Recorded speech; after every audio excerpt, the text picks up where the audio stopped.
Hindi susi ang kasal para sabihin kayo na habang buhay. Dahil lang totoo niyan, kahit batas, walang magagawa kung hindi talaga sila itinadhana sa isa't isa. Ang kasal ay hindi panghabang buhay na katunayan para maangkin ang isang nilalang.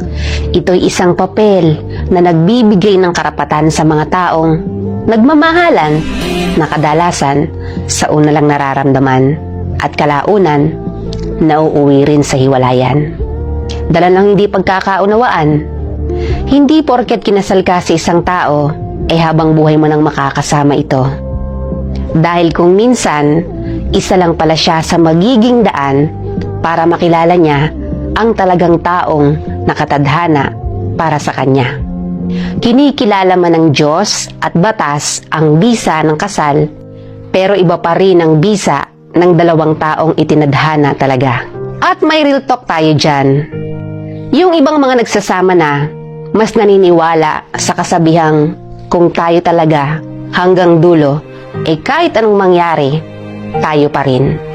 Yung tipong masaya na sila sa ganoong setup ng pagsasama. Yung kahit walang kasal, pero tanggap ang isa't isa. Yung kontento at may respeto.